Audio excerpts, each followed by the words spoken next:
Boa noite a todos. Sejam todos bem-vindos dos dois lados da vida. Então vamos lá, vamos ler uma mensagem do livro Minutos de Sabedoria, que fala assim: não se deixe levar pela zanga, nem se impaciente. Trabalhoso, né? Não permita que a inveja, a malícia, a ideia de vingança e o ressentimento encontrem lugar em sua mente. Essas emoções criam distúrbios no consciente e agem negativamente sobre o seu corpo e seus tecidos, prejudicando a saúde.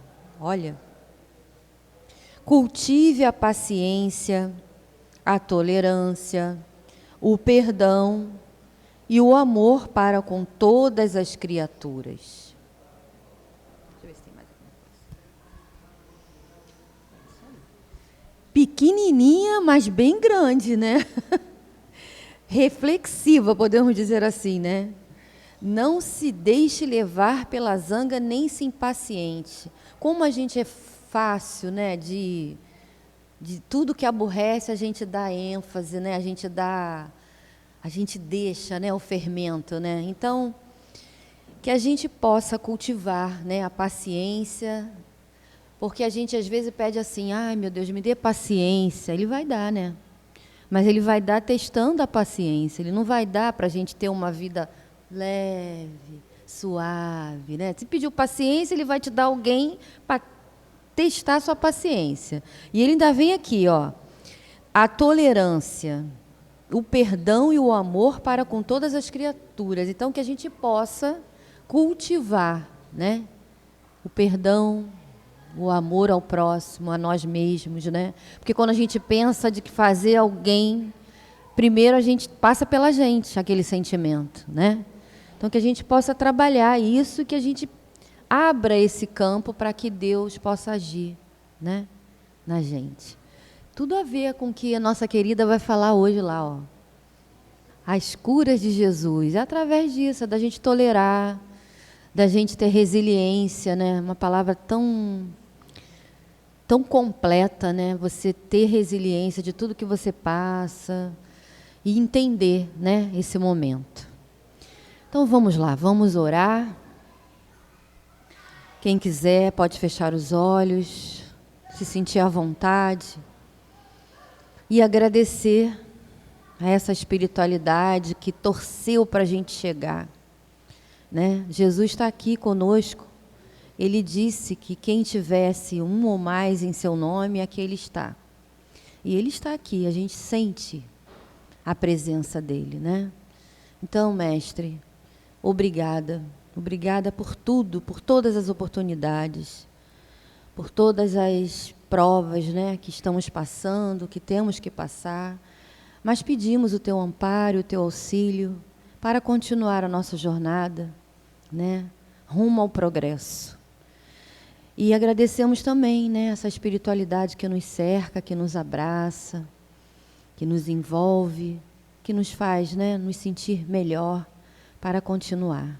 E pedimos também, Senhor, uma bênção muito especial para a nossa querida Ângela, que ela possa ter todas as intuições para colocar, né, o que precisamos ouvir. Sede conosco, que assim seja, graças a Deus.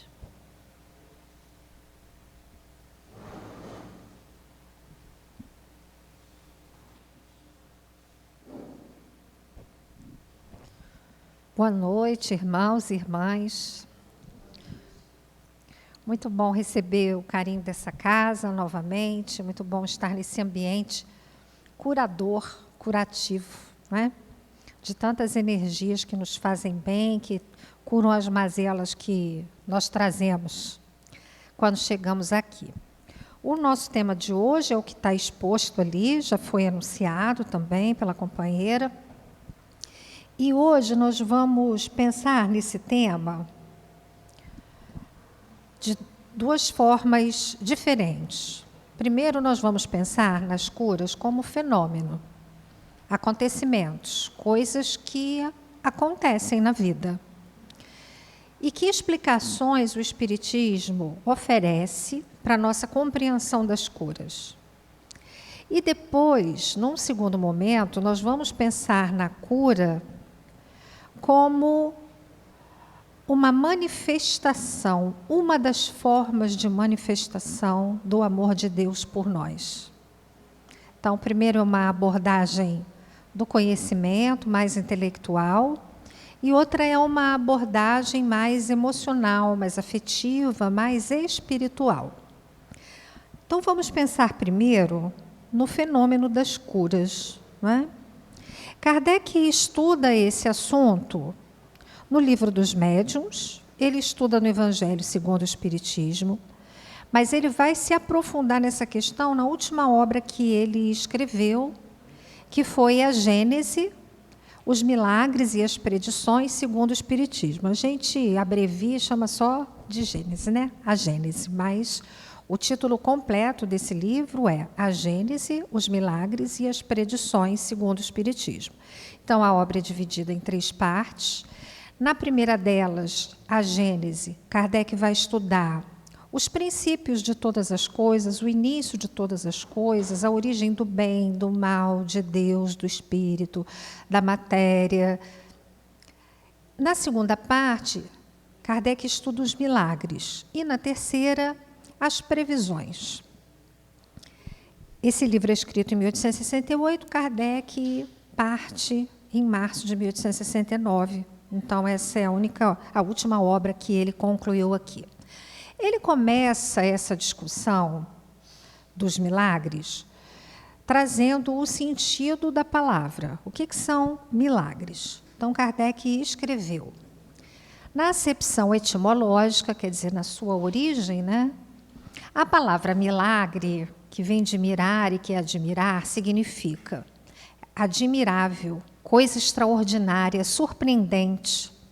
A academia, ou seja, né, a gente poderia dizer o sentido do dicionário, definiu-a deste modo: um ato do poder divino contrário às leis conhecidas da natureza. Então, é aquilo que não está nas leis da natureza, pelo menos aquelas que são conhecidas pelos seres humanos. Isso é um milagre, segundo a própria teologia, né? A própria igreja considera o milagre aquilo que não pode ser explicado pelas leis da ciência da Terra. Então, Kardec pergunta, Deus faz milagres? Para responder essa pergunta, ele vai dizer, ele pode fazer? Ele tem poder para isso, para derrogar uma lei natural? Tem. Porque Kardec, mesmo estudando os atributos possíveis de Deus, né? Ele, na pergunta número 11 do Livro dos Espíritos, ele diz, pergunta ao mundo espiritual se é possível o conhecimento de Deus, os espíritos dizem, não, não é, falta um sentido para isso. Nós não somos capazes de compreender Deus, mas nós podemos, usando a razão, deduzir alguns dos seus atributos, das suas características, né? Então, uma dessas características é a onipotência. Deus pode tudo. Então, ele pode fazer milagres, ele pode produzir fenômenos sem explicação? Kardec responde, pode, poder ele tem. Por que ele faria? Kardec responde dizendo, para testar o seu poder, dizem.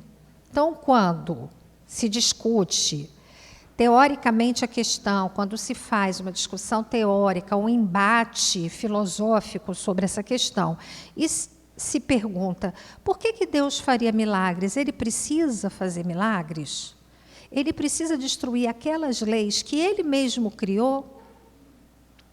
Ele não é perfeito? Aquilo que ele cria não é perfeito? Então, por que ele faz uma coisa perfeita e depois ele vai lá para desmanchar uma coisa que ele fez?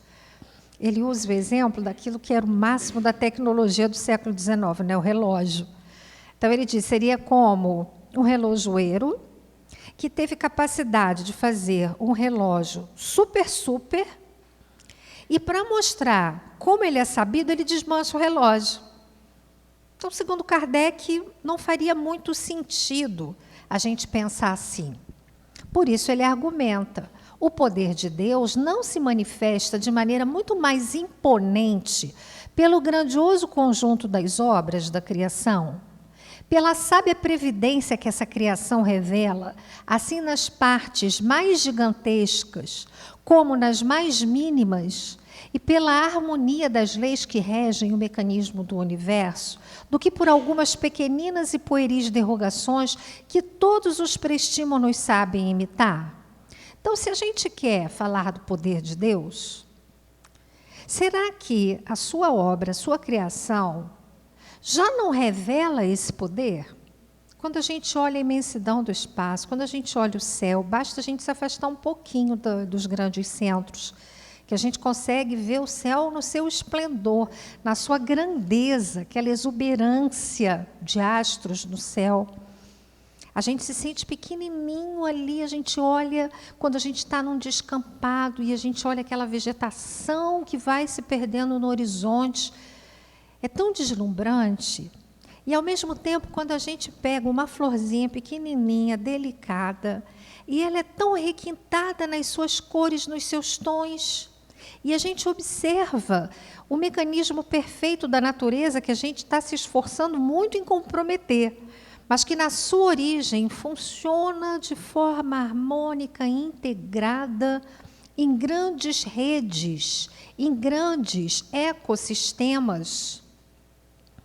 A vida é exuberante, o nosso corpo, o nosso olho, o mecanismo do nosso olho. Eu costumo dizer que eu só consegui compreender a grandeza do que é o nosso olho quando eu passei a usar multifocal. Que a gente fica assim, ó, se adaptando, né? Você bota para cima, depois você bota para baixo. E o olho faz isso automaticamente. O olho não precisa que a gente fique buscando foco. Ele é feito para ver de longe, para ver de perto, para ver de médio alcance. Né? A gente tenta reproduzir na lente aquilo que o olho faz, mas a gente não reproduz assim perfeitamente. Tanto que, se você não olhar na posição certinha, se olhar aqui está embaçado, se olhar assim está embaçado, o nosso olho faz esse ajuste fino. O funcionamento dos órgãos e interação neles mesmos, entre eles. Então, isso não é uma manifestação da potência de Deus, do poder de Deus? Então, é com base nesse raciocínio que Kardec diz que aquilo que nós chamamos milagres fazem parte da natureza, como todos os outros fenômenos que a gente conhece aqui. Mas, como a gente não conhece o funcionamento deles, a gente pode considerar miraculosos. Quando ele fala ali dos prestímanos, ele está falando dos ilusionistas, né? Que com a mão fazem movimentos de mão. Parece que eles estão provocando fenômenos que não são naturais, de levitação. Aquilo ali basta uma encenação, qualquer humano pode fazer. Deus não precisa se revelar como se ele fosse um mágico, um grande mágico produzindo fenômenos. Então, Kardec diz que aquilo que a gente chama milagres são fenômenos cuja natureza, o modo de funcionamento, nós não conhecemos, e o Espiritismo é essa doutrina que veio trazer novos elementos para dizer assim, olha, a gente conhece parte daquilo que Deus criou. É a parte que a gente consegue apreender pelos sentidos materiais, pela investigação intelectual. Mas há também no mundo natural leis muito sofisticadas que envolvem energias que a gente não conhece. Para a gente ter um pouco de noção, outro dia eu estava conversando com meu filho é físico, né? E eu estava tentando compreender um pouco, porque eu já não conheço nem da mecânica clássica tradicional, não sei.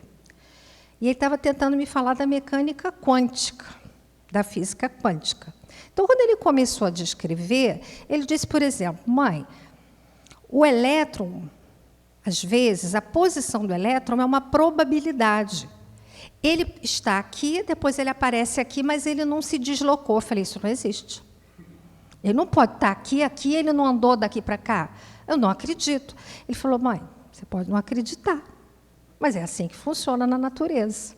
Para mim, isso é um evento absolutamente incompreensível. E olha que a gente não está falando de um fenômeno espiritual. A gente está falando de uma coisa que é do funcionamento do nosso mundo. A mecânica clássica, newtoniana, explicava muita coisa, mas ela não explicou todas as coisas. Quando se falava do funcionamento do que acontece lá dentro, né, do átomo, as leis clássicas não explicavam mais.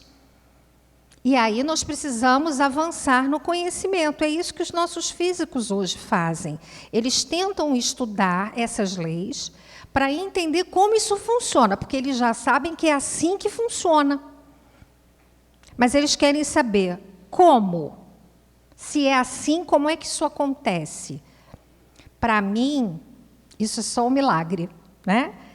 Porque desconheço e tenho dificuldade em conceber isso como uma possibilidade.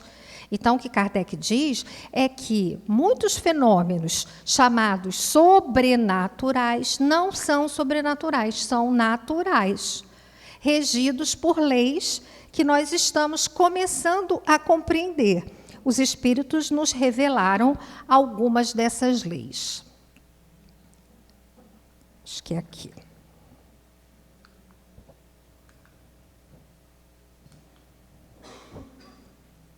Para cá. Então, olha, Kardec explicou assim, pensando nas curas como fenômenos naturais. Eu acho que eu pulei um aqui. Pulei, né? Passou uma para cá. Isso. Nós vamos partir daqui. Então, como é que a doutrina espírita vai falar desse processo de cura? O que é uma cura espiritual? Essas curas produzidas por Jesus, se elas não são milagrosas, no sentido de que não tem uma mágica que acontece ali, é um processo, é um fenômeno que acontece. Como acontece? Os espíritos nos explicaram que a origem de todas as coisas é Deus, essa entidade incompreensível para nós. Deus criou, é como se ele tivesse criado dois materiais na natureza, duas substâncias. Uma substância que pensa, é inteligente, é agente, e uma outra substância que forma tudo que é material. Então, se a gente pegasse tudo que existe na natureza e fosse desmanchando, desmanchando, desmanchando, até chegar num ponto que não desmancha mais, a gente não ia chegar naquela tabelinha que a gente estudou um dia na escola, a tabela periódica. Aquilo que a gente diz que são os mais simples elementos, os espíritos dizem, vocês não sabem que aquilo ali não é o mais simples. Aquilo ali já é uma modificação da matéria primeira, a matéria elementar, a matéria primitiva, que tem aquele nome ali, fluido universal, fluido cósmico universal. Os antigos chamavam essa substância de éter. É interessante que o meu filho, estudando o espiritismo na sua juventude, entrou na faculdade de física, né, e os jovens sempre muito assertivos disse assim, é um problema essa história do éter em Kardec, porque a ciência já mostrou que o éter não existe uma substância fundamental. Com o tempo também ele se afastou do movimento espírita, não é mais espírita, vive uma vida ética, aqueles princípios que a gente acha que eles não levam para a vida. Uma vida ética, uma vida justa, uma vida honrada. Mas pôs algumas coisas assim com ponto de interrogação. Aí no outro dia veio falando, mãe, sabe aquela história do éter? Agora também já se sabe que no universo não tem vácuo. Não tem espaço que não tem alguma substância. Acho que eu vou precisar reler Kardec, né? Eu tenho curiosidade hoje de reler Kardec, tendo estudado tudo que ele foi estudando ao longo da sua formação, né? Olhar para esse texto de outra forma. Então, conforme a ciência vai avançando, ela tem mostrado que esse conhecimento que está aqui, que está lá no Espírito André Luiz, nas obras psicografadas pelo Chico Xavier, e que, num primeiro momento, causaram estranhamento e descrédito na ciência, eles estão sendo retomados. Foi a mesma coisa quando, escrevendo na obra Os Missionários, André Luiz falou da epífise, a glândula pineal. Os cientistas lá nas décadas de 40, 50, 60 do século passado diziam, isso aqui está tudo errado. Não tem importância nenhuma essa glândula. Hoje, século XXI, novos estudos, muitos cientistas se surpreendem em perceber como é que André Luiz já falava de coisas que a nossa ciência só sabe sobre a epífise hoje. Então, o mesmo acontece com essa substância, esse fluido universal. É o princípio da nossa matéria. O princípio espiritual, ele é criado por Deus e cada um de nós, espírito, né? Cada um de nós é um espírito, cada um de nós é um pedacinho desse princípio. Porque nós somos seres que pensam. Esse ser que pensa, que é o espírito, não tem forma. A partir da questão 76 do Livro dos Espíritos, gente, eu fico citando assim, né, para mostrar que eu sou sabida, não, porque, claro, eu fico lendo isso 500 vezes, né? Então, fica na memória. É porque tem pessoas que têm curiosidade depois de ir lá na obra, então fica assim, a citação, né? Tem gente que, às vezes, na palestra fica anotando, para depois ir em casa olhar. Então, esse aí está a partir da questão 76. Os espíritos não têm forma. O que dá forma? Quando alguém diz assim, eu vi o espírito da minha avó lá em casa, eu vi minha mãe lá em casa, eu vi meu pai lá em casa. A gente não está vendo exatamente o espírito. A gente está vendo o corpo espiritual, como chamava Paulo de Tarso. Esse corpo espiritual é conhecido pela humanidade. Era conhecido pelos egípcios, era conhecido pelos gregos, conhecido pelos hindus, pelos chineses. Kardec deu um nome a esse corpo, perispírito. Em torno do espírito. Ele se apoiou na palavra perisperma, que é aquilo que envolve a semente do fruto, e de perisperma ele fez perispírito, em torno do espírito. Então, aquele verdinho ali do meio é o nosso corpo espiritual, é ele que dá essa forma humana, esse modelo. E é esse modelo que forma o nosso corpo. Esse corpo aqui é feito do mesmo material do perispírito. A diferença é que no corpo, esses elementos eles estão tão condensados que a gente vê, a gente é capaz de tocar, a gente é capaz de sentir. E o nosso corpo espiritual não é todo mundo que vê, só quem é médium. Que tem, vamos dizer assim, uma estrutura que permite uma visão espiritual para o fato. Né? Então, a gente vê com os olhos do espírito. Quando alguém diz, estou vendo ali, olha, essa sala tem aqui alguns desencarnados.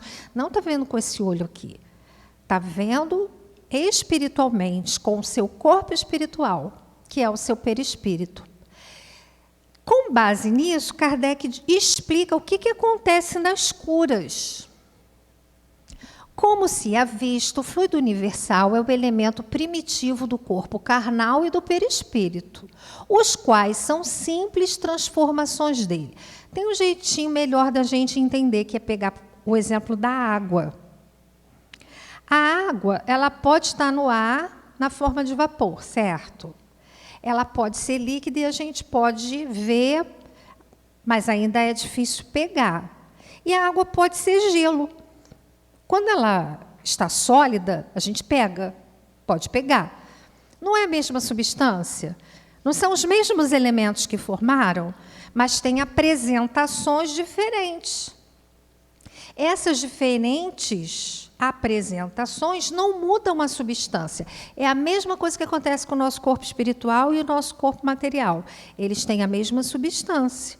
Então, explica Kardec, pela identidade da sua natureza, esse fluido condensado no perispírito pode fornecer princípios reparadores ao corpo.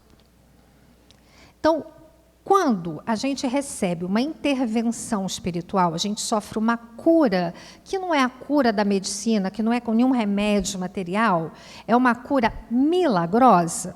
O que acontece é que nós recebemos nesse corpo espiritual os elementos regenerados, salutares, bons, que vão substituir no nosso corpo físico as células doentes. O processo vai acontecendo de dentro para fora.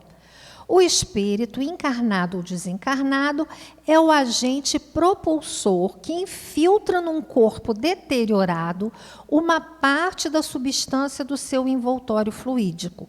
A cura se opera mediante a substituição de uma molécula malsã por uma molécula sã.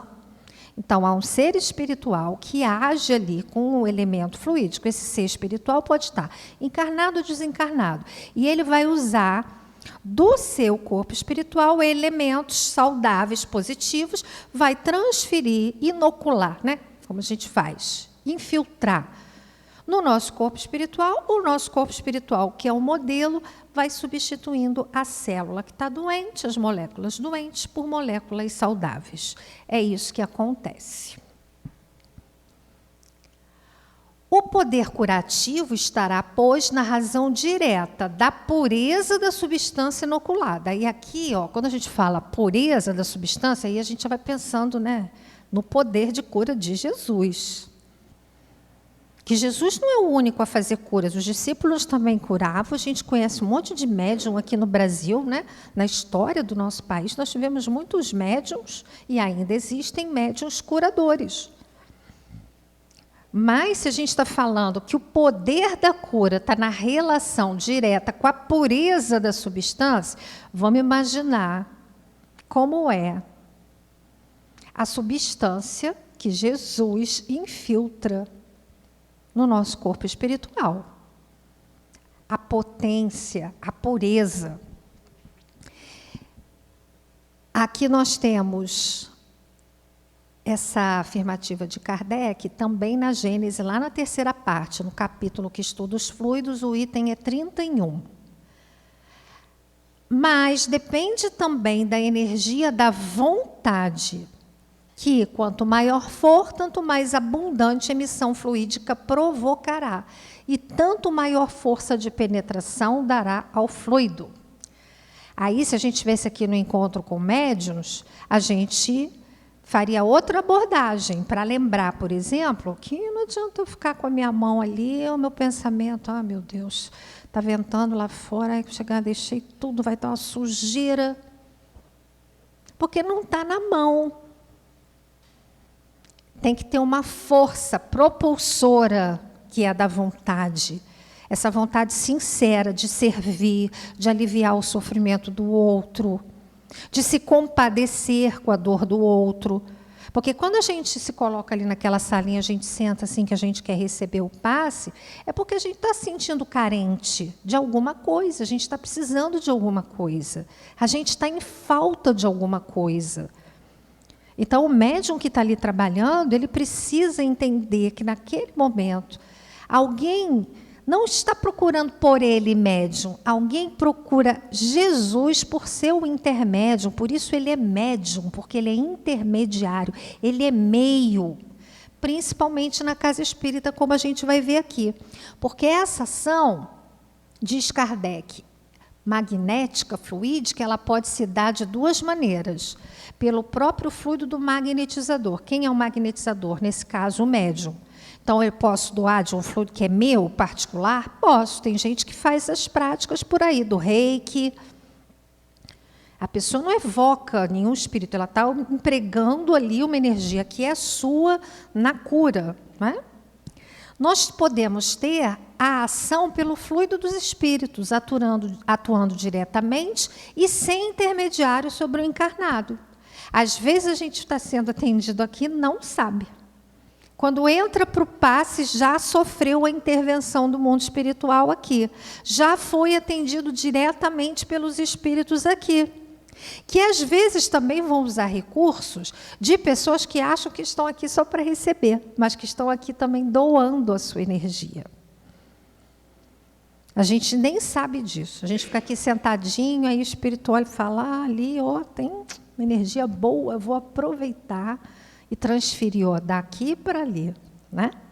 Então, o nosso tratamento, ele começa desde que a gente entra ali. A gente sentou aqui, a gente já está sendo socorrido, atendido.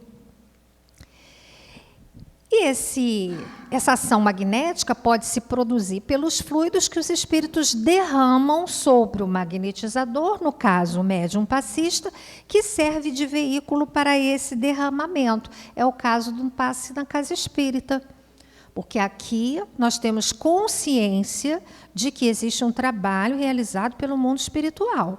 Então, o médium, quando aplica o passe ali, ele sabe que ele não tem os seus poderes, ele empresta os seus fluidos para serem também transmitidos sob orientação da equipe espiritual da casa. O passe espírita é um passe que a gente chama de fluido magnético, né? Ele tem a ação dos espíritos e ele tem a ação do médium encarnado. Então, entendendo assim de um modo muito geral, né? Isso aqui é um resumão do resumão. O texto de Kardec merece uma leitura, um estudo bem cuidadoso. Ele dá muitos exemplos, ele cita casos da Revista Espírita. Nós aqui, pelas contingências de horário, né, precisamos fazer um apanhadão. Então, vamos pensar nas curas de Jesus. Bom, Jesus curava doenças físicas, muitas. Nós trouxemos ali a linguagem que aparece nos próprios evangelhos. Os cegos, os paralíticos, os leprosos, que hoje nós chamamos rancenianos, né? A palavra leproso acabou ficando muito pejorativa ao longo do tempo, ofensiva em alguns casos, mas era assim que aparecia no texto. Casos de hemorragia, como no caso da mulher que tinha um fluxo de sangue, tinha sido atendido por muitos médiuns, ela sangrava o tempo todo, né? E essa mulher, ela toca as vestes de Jesus. Ela nem fala diretamente com ele, né? E Jesus está no meio da multidão, ele para e pergunta, quem foi que me tocou? Aí os discípulos até se impacientam um pouco de Jesus. A gente está aqui no meio, uma confusão, um monte de gente empurrando, você pergunta quem tocou. Ele diz, eu sei que alguém me tocou porque eu sinto que saíram de mim virtudes. Então, Jesus sente essa transferência. E a mulher, então, se apresenta diante dele, né? Se revela, dizendo que tinha sido ela. Então, Jesus curou muitos casos de doenças físicas, deformidades, como o caso do homem da mão mirrada, né? Casos de febre, a sogra de Pedro tinha uma febre altíssima, não se sabia o que era à época. Há casos de curas de Jesus ligadas às chamadas ressurreições, a de Lázaro, a do filho de Jairo, o filho da viúva de Naim. E o termo aparece ali entre aspas, porque, de acordo com o ensino dos espíritos, não há exatamente uma volta à vida. Se voltou, é porque não foi, na verdade, é o que dizem os espíritos.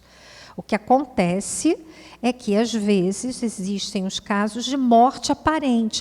Hoje em dia, cada vez menos, porque a gente tem instrumentos muito precisos para verificar a atividade cerebral, saber se realmente o coração está batendo, mas não havia esses recursos tecnológicos. E os casos de catalepsia, letargia, eram muito famosos, né? Eu lembro que eu era bem pequena ainda, mas houve um caso célebre, ficou muito famoso, de um artista, né? Sérgio alguma coisa, que, quando foi feita a exumação do cadáver, se verificou que ele tinha se virado ali, né? Então, ele tinha sido enterrado vivo. Muita gente morria de medo de ser enterrado vivo. São recordações de outras existências, de outras experiências. Então, Kardec explica que há casos em que havia a aparência da morte e Jesus ressuscitava, né? Então, a ressurreição ali está entre aspas. Ainda existe um fio de vida que vai ser retomado.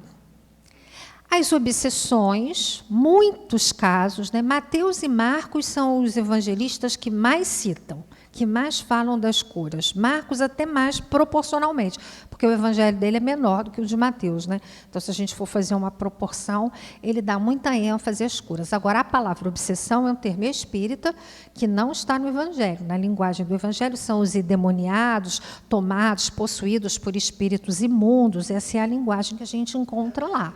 Então, Jesus cura o homem na sinagoga de Cafarnaum, possuído por um espírito imundo, segundo o texto, o endemoniado gadareno, o jovem com convulsões, que o pai leva ele, né, dizendo que desde sempre ele ficava caindo, o mudo por ação dos espíritos, a pessoa que não falava, e Jesus reconhece ali a presença de um desencarnado que o impedia de falar. E nós temos até os casos de cura à distância, por isso que as casas espíritas também têm tratamento à distância. A gente não pode estar aqui, mas a gente pode receber lá. Porque, como essa ação é uma ação que pode se dar diretamente pela ação dos desencarnados, e como eles também podem movimentar fluidos, a energia curadora pode chegar à distância. No texto do Evangelho, a gente tem o servo do centurião e o filho do oficial do rei, né? Casos de cura à distância. Então, vamos pensar agora, encerrando aí essa sessão, né, de entender. A gente lidou com as curas agora pensando muito racionalmente. Agora, vamos pensar nas curas como a ação do amor divino que se revela na misericórdia. O que é a misericórdia? A misericórdia é aquele sentimento que vai um pouco além do senso de justiça. Porque a justiça crua, a justiça de Moisés, diz assim: olho por olho, dente por dente. Isso não é justo? É. É justo que uma pessoa que bateu apanhe? É. É justo que uma pessoa que matou morra? É. Esse conceito de misericórdia é um conceito que a gente ainda não consegue entender. É o amor que cobre a multidão dos pecados. É aquele amor que entende que todos nós erramos. E que se a lei for assim tão dura, vai sobrar ninguém. Nem neste plano, nem no mundo espiritual. Se a justiça divina fosse a ferro e fogo, não haveria reencarnação. Viveu bem, vai para o céu. Viveu mal, vai sofrer eternamente. Seja no inferno de fogo, que alguns imaginam, seja no inferno espiritual da ausência de Deus, seja no inferno da morte, que vai morrer e vai ficar para sempre morto. Existem diferentes formas de se entender, né? O que é esse destino para os maus na Terra. A Joana de Ângeles, numa mensagem linda chamada Graça e Reencarnação, no livro Oferenda, ela diz que a reencarnação é a graça. É a misericórdia. É aquilo de merecer, a gente não merece, não. Mas Deus ama tanto a gente que Ele dá de novo uma oportunidade. E mais, Ele dá quantas a gente precisar. Isso quer dizer que a justiça não importa? Não, a justiça existe. E a gente responde pelo que faz. A gente agindo no mal gera sofrimento para a gente mesmo. A gente vivendo no bem produz uma sementeira que nos permite colher frutos de felicidade. Então, a ideia da reencarnação não trabalha para anular os erros. Ela apenas entende o erro como parte natural de um processo de evolução. Porque Deus é amor. Ele não quer a morte do pecador. Ele quer a morte do pecado. Ele quer o fim do mal com L. o contrário do bem. Ele não quer o fim do mal com o, que é o contrário de quem é bom. Essa ideia punitiva não tem confirmação no ensino dos espíritos. Deus é misericórdia. E a cura é essa manifestação. Por quê? Vamos pensar na origem dos nossos males. Porque se a gente pensar em como que a gente adoece, a mensagem já nos ajudou aqui a entender, né? Se a gente pensar na origem das nossas doenças, é justo que a gente sofra. Então, vejamos no livro Pensamento e Vida, fica a indicação. É a mensagem saúde desse livro, tá? Que trata desse assunto. A saúde é assim como a posição de uma residência que denuncia as condições do morador ou de um instrumento que reproduz em si o zelo ou a desídia das mãos que o manejam. Ou seja, o corpo é a nossa morada. E as condições dessa morada revelam as qualidades das condições do morador, que somos nós, os seres espirituais. A falta cometida opera em nossa mente um estado de perturbação. Quando a gente age no mal, a gente entra em estado de perturbação. Perturbação aqui é no sentido literal, não é só assim de ficar confuso mentalmente, fora das suas faculdades. Perturbado é um estado alterado, ao qual não se reúnem simplesmente as forças desvairadas do nosso arrependimento. Então, vejamos, quando a gente erra, a gente entra em desarmonia. Quando a gente se arrepende, e frequentemente entra nos quadros de culpa, de remorso, a gente vai desequilibrando essa energia espiritual que vai contaminando o nosso corpo espiritual, que vai se materializando no nosso corpo físico em forma de enfermidades. Mas também as ondas de pesar e acusação da vítima e de quantos se lhe associam ao sentimento. Então, vejamos, a gente age no mal, fez o mal para alguém. Então, além da gente viver os processos ligados à consciência de culpa, ao arrependimento, ainda tem as energias dos desafetos que a gente reuniu, que a gente recolheu. Porque a gente convive com espíritos que são parecidos conosco. Basta a gente perceber a nossa dificuldade de perdoar, que a gente é capaz de imaginar, de supor a quantidade de adversários que a gente tem por aí, né? Se a gente tem dificuldade de perdoar, os outros também têm. Se a gente fez mal a muitos, a gente tem muitos desafetos. Então, todo esse conjunto de energias instauram desarmonias de vastas proporções nos centros da alma, a repercutirem sobre a nossa própria instrumentação, o próprio instrumento do corpo. A mensagem é mais extensa, a gente só citou aqui para entender o processo de origem do nosso adoecimento. Por que a gente fica doente?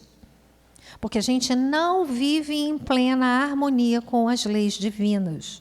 A gente pode olhar no Evangelho, de tudo que se fala de Jesus. Jesus teve fome, Jesus teve sede, Jesus chorou no horto. Mas a gente encontra algum pedaço em que Jesus estava doente? E então, tossindo, disse Jesus, né? Jesus na casa de Pedro, naquele dia, ardia em febre. Já os gregos diziam, mente sã, corpo são. Jesus era a harmonia perfeita. Ele morreu jovem, ele não morreu doente, porque ele vibrava em sintonia com o Pai. Essa manifestação do amor divino, ali a gente tem uma representação da cura, né, da mulher hemorroíça, da mulher com fluxo de sangue.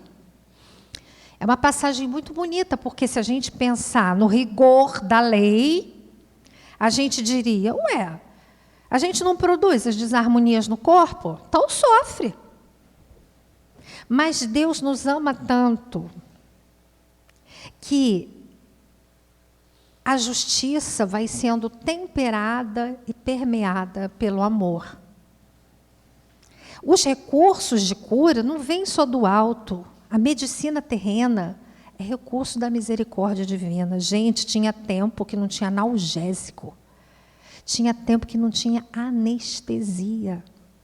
Levou um tiro, vai arrancar bala no facão. Nós tivemos na nossa casa agora um conhecido nosso, filho de uma trabalhadora da casa, foi baleado aqui no dia do vendaval na rua Curupaiti. Foi um assalto, né? Ele está bem, graças a Deus, teve alta hoje, está ótimo. Mas foi para o hospital, fez a cirurgia, levou anestesia, acordou, estava tudo bem lá. Antigamente, não. Era assim, ó, pega a ponta da faca, grita, morde o pano. Às vezes dava alguma coisa para cheirar, para a pessoa dar uma apagada, né? Então, Deus não quer o nosso sofrimento. Mesmo quando a gente faz tudo errado, Ele vai botando umas almofadinhas, né? A companheira lá da nossa casa sofreu uma queda, é uma médium esclarecedora. Ela falou, Ângela, me senti empurrada. Eu falei, amiga, tem que empurre. Mas tem os bons espíritos que correm e botam um monte de almofadinha assim, ó, que não ficou um arranhão.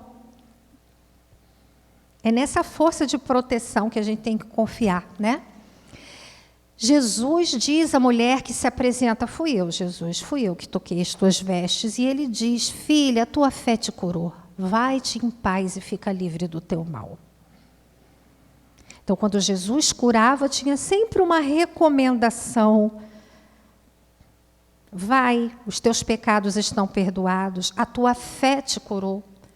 Jesus perguntava, queres ser curado? Né? Interessante que ele pergunta para o cego, o que queres? O cego diz, eu quero ver. Né? Parece um pouco óbvio.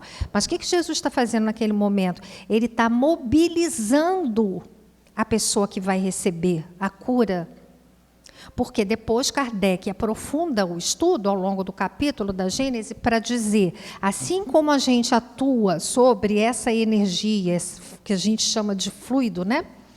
Como a gente atua para imprimir em outra pessoa, essa força também pode ser atrativa para nós. Então, quando a gente senta ali e ora com muita fé, a gente recebe, a gente potencializa essa recepção. Do mesmo modo que se a gente senta ali, tá, vou tomar o passe, vai ficar me perturbando, vou lá. A nossa capacidade de absorção, ela está comprometida pela nossa descrença, né? Por isso Jesus dizia, a tua fé te curou.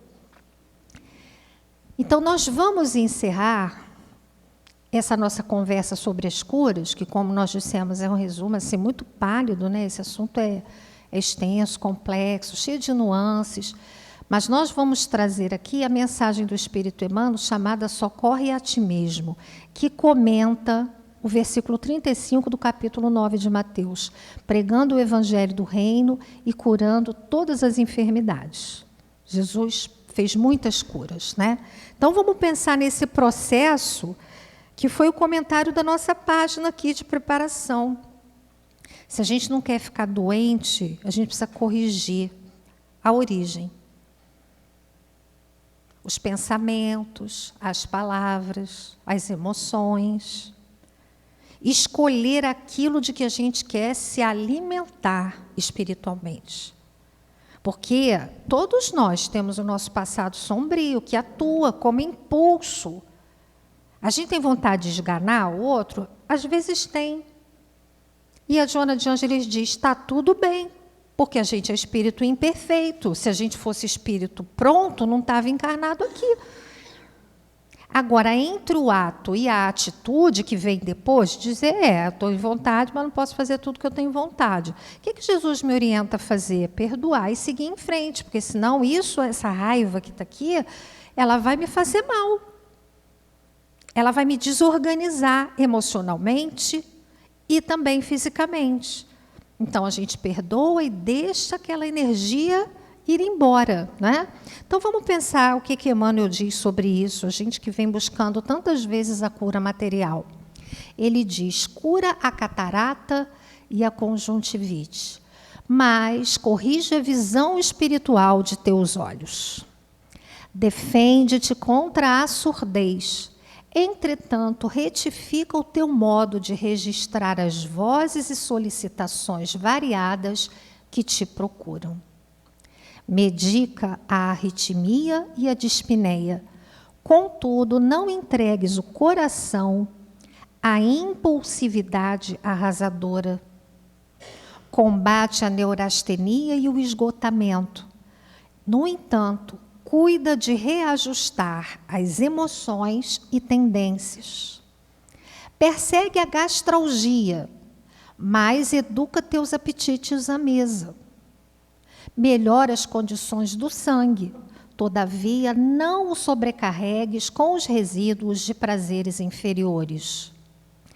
Guerreia a hepatite, entretanto livra o fígado dos excessos em que te comprazes. Remove os perigos da uremia, contudo não sufoques os rins com os venenos de taças brilhantes. Desloca o reumatismo dos membros, reparando, porém, o que fazes com teus pés, braços e mãos. Sana os desacertos cerebrais que te ameaçam. Todavia, aprende a guardar a mente no idealismo superior e nos atos nobres. Consagra-te à própria cura, mas não esqueça a pregação do reino divino aos teus órgãos. Eles são vivos e educáveis. Sem que teu pensamento se purifique e sem que a tua vontade comande o barco do organismo para o bem, a intervenção dos remédios humanos não passará de medida em trânsito para a inutilidade. Então, concluímos com a recomendação de Jesus, registrada em João 5,15. Olha que já estás curado, não peques mais, para que não te suceda coisa pior. Então, nós vamos entrar daqui a pouco ao passe, vamos receber essa energia sagrada, que a gente tenha sabedoria para conservar essa energia no nosso corpo mental, no nosso corpo emocional, no nosso corpo físico, para a gente não jogar essa energia sagrada embora pelo nosso destempero, pelo destrambeiro das emoções, pelos pensamentos de medo, os pensamentos raivosos, rancorosos. Que Jesus nos abençoe, possamos voltar a este templo de luz muitas vezes, como nós aprendemos, né, quando nós estamos numa casa como essa, quanto ensino os Espíritos nos trazem, que a gente tenha sabedoria de transformar essas lições numa vida saudável. Muito obrigada pela paciência de vocês, pelo carinho, pela atenção. Bem, meus amigos, que bom que nós estamos aqui escutando essas coisas, né? Isso é real, isso é presente. Nós estamos reencarnados para conquistarmos a nossa saúde mental e, consequentemente, física. É um trabalho muito grande. E quanto mais nós estudamos, refletimos, reconhecemos em nós as nossas dificuldades, nós vamos dando um passo para frente, sabendo que não estamos sozinhos, que existe um grupo imenso, né, de espíritos amigos que estão sempre à nossa disposição para nos ajudar a seguir em frente. A vida na Terra é uma vida de desafios, porque reencarnamos para acerto de contas com o passado e especialmente para educarmos a nossa alma. Certo sentimento, como a Ângela falou, não era para estar existindo no nosso coração. Nós já estamos há séculos trabalhando isso em nós. Estamos deixando para trás muitas coisas, mas ainda temos que trabalhar vários sentimentos. E Jesus é o nosso grande professor, é o nosso amigo de todas as horas. E possamos sempre lembrar que o mundo é de Deus, que o mundo é de amor. Quando nós vemos o desamor e tanta coisa no mundo, é porque ainda existem doentes da alma. E Deus vai dar todas as chances para todos nós encontrarmos esse caminho de recuperação. Possamos aumentar a nossa fé, a nossa esperança e vencendo no dia a dia os desafios, que são muitos, mas a ajuda é imensa, tenho certeza disso. Gratidão a Deus. Então vamos partir para as nossas orações. É um instrumento que está à nossa disposição de uma forma fácil e nos fortalece para estarmos em sintonia com as energias superiores e conseguindo vencer cada obstáculo. E a oração que nós começamos aqui a fazer é para aqueles que viveram aqui na Terra e hoje se encontram vivos em alguma morada da casa do nosso Pai. E como todos nós estamos mergulhados no fluido cósmico universal, todos nós estamos ligados, a oração faz essa ponte. A oração nos faz abrir o nosso coração, a nossa mente, e levar essa mensagem de amor, de saudade, para aquele amigo, para aquele pai, para aquele irmão querido que está no plano espiritual, para as nossas companhias espirituais, para tantos irmãos que nós não conhecemos e que precisam desse pontinho de luz. Aos irmãos que vieram hoje estudar conosco aqui na Terra, aqui na nossa casa, né? Então, que a luz se faça presente, que Jesus escute a nossa prece. E eu tenho aqui um caso muito delicado. O nosso irmão Theo Gomes Litra Tolentino, né, desencarnou 20 anos, de uma forma muito triste. Deve ter tido um sofrimento muito grande para que esse irmão tivesse feito essa opção. Então, que Jesus possa abraçar o nosso irmão Theo Gomes Litra e ajudá-lo na sua recuperação agora no plano espiritual, amparando seus pais aqui na Terra, seu irmão, para que eles tenham força de tocar a vida, né, em frente. Então, muita luz ao nosso irmão Theo. Eu peço a espiritualidade dessa casa que o localize e o ajude. E também pedir para o nosso irmão Alício do Amaral. Nosso irmão Alício do Amaral, pai da nossa irmã, no branco agora, Irani. E ela tem um carinho muito especial pelo nosso irmão Alício, seu pai, né? No plano espiritual já há muitos anos, e ela lembrando dele com muito carinho, né? E mandando essa emoção, essa saudade de forma de amor, para que o Alício continue a sua caminhada no plano espiritual com muita paz, com muita harmonia, levando esse abraço de sua filha aqui presente, né? E todos os nomes que nós colocamos na caixinha de prece, todos os nomes que estão no nosso coração, na nossa mente, recebam nesse momento. Pai nosso, que estais no céu, santificado seja o vosso nome. Venha a nós o vosso reino. Seja feita a vossa. O pão nosso de cada dia nos dai hoje. Perdoai as nossas ofensas, assim como nós perdoamos os nossos ofensores. Mas não deixeis cair em tentação, livrai de todo mal, assim seja. Ó Pai, de infinita bondade, abraça cada um desses nomes que nós colocamos na caixinha de prece, a cada um desses irmãos, com muito carinho, para que eles estejam bem no plano espiritual, que continue a sua elevação, né, da sua evolução espiritual. Que Deus abençoe a todos.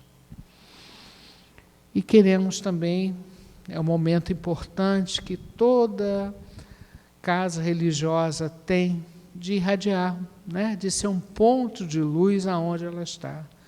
E a nossa casa é um ponto de luz assim maravilhoso, que se espalha sobre a nossa comunidade aonde nós quisermos. O pensamento tem uma força poderosa, ele é o veículo do sentimento. Então, todos nós que estamos aqui presentes, escutando essas palavras, lembrando de Jesus, nós criamos uma atmosfera harmoniosa, uma atmosfera de muita luz. E Jesus respondeu aos nossos pensamentos, enviando mais luz para essa casa. E agora ela se torna esse ponto de luz, esse ponto maravilhoso, magnético, atômico. E essa energia é uma explosão de amor que se espalha em torno de nós.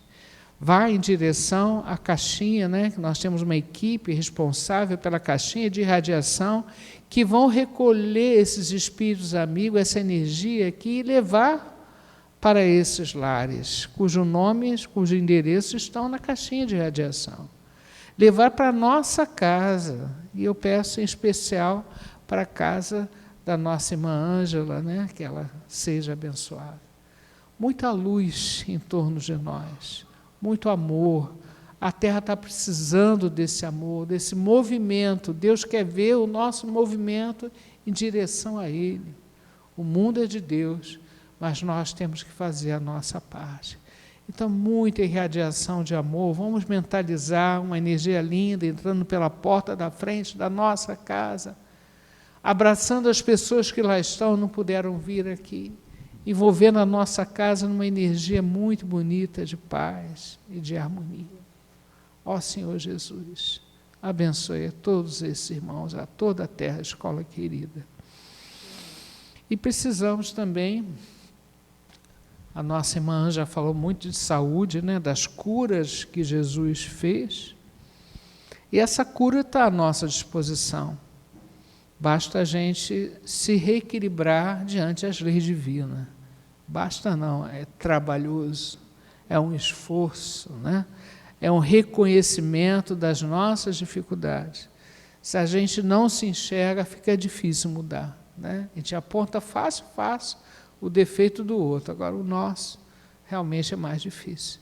Então, que Jesus nos cure, nos ajude a encontrar a nossa autocura, a nossa harmonização. Porque sofrer é muito ruim. E Deus não criou a gente para o sofrimento. Ele nos criou para que a gente ajudasse Ele na construção de um mundo melhor. E o mundo está precisando de muito amor, de muito carinho. Sejamos nós um instrumento desse amor. Porque o amor cobre a multidão de pecados.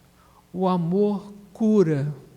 Então, nesse momento, nós elevamos o pensamento a Jesus, levamos o pensamento a Bezerra de Menezes, esse irmão tão querido, para que essa energia possa passar pelo nosso organismo, na nossa mente, e nos curar. Que possa atender todos os nomes que nós colocamos com muito carinho na caixinha de visita médica, é outra equipe que cuida dessa caixinha, e leva essa energia maravilhosa a essas pessoas. A todos nós que estamos aqui sentados, a todos que estão no plano espiritual, as nossas crianças que estão lá em cima, precisando de carinho, né?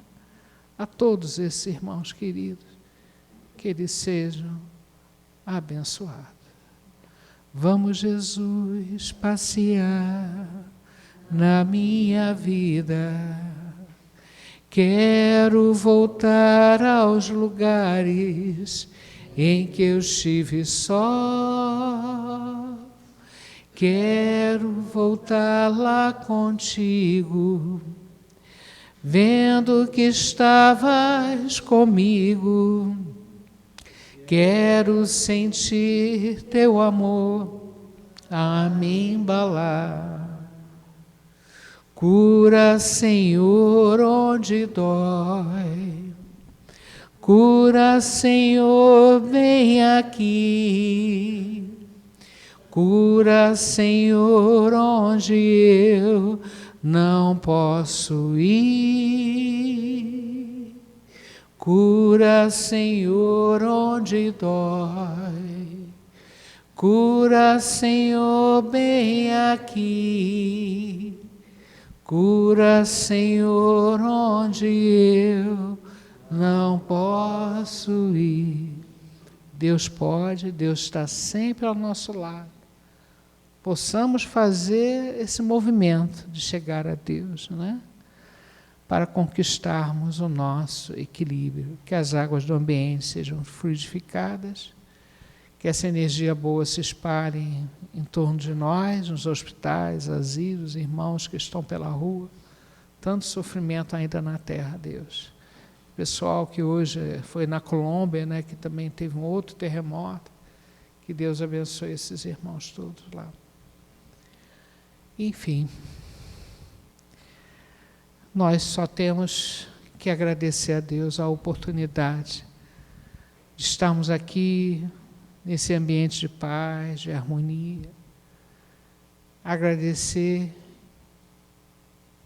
E estamos sempre pedindo força para continuarmos na nossa caminhada. Nós estamos chegando ao final da segunda parte do nosso trabalho, convidamos os irmãos da terceira parte, que é a parte do passe. Possamos entrar na sala do passe abrindo o nosso coração a Jesus, para que essa energia nos ajude, né? E lembrar que o projeto Autocura da nossa casa está sendo um sucesso, e às quintas-feiras, às 19h, começou na semana passada, foi uma apresentação, então ainda há chance, quem quiser se inscrever, e se no caso não der para eu escrever, porque eu vou entrar para o passe, é só chegar na quinta-feira, mais cedo, 6h30, já tem gente aqui, quinta-feira, e trazer o nome e o telefone, ok? Então, seguinte, é uma oportunidade de reflexão, autocura, foi muito bacana a primeira aula, e nós temos 10 passos, né, para a gente refletir. A próxima quinta-feira vai ser sobre o pensamento, olha só, coisa maravilhosa. Então, quem quiser, muitos daqui já estão inscritos, já participaram, mas quem quiser trazer alguém ou falar com alguém, ainda há essa chance, porque é a primeira aula em si, ok? E é isso, e nós temos as nossas operações espirituais, pode ser feita presencialmente ou à distância, aí depois temos que arranjar, hoje a Leila não pôde vir, mas de repente eu consigo alguém para fazer essa inscrição aqui para vocês. Ok? Uma boa noite, obrigado pela presença e até a próxima, se Deus quiser.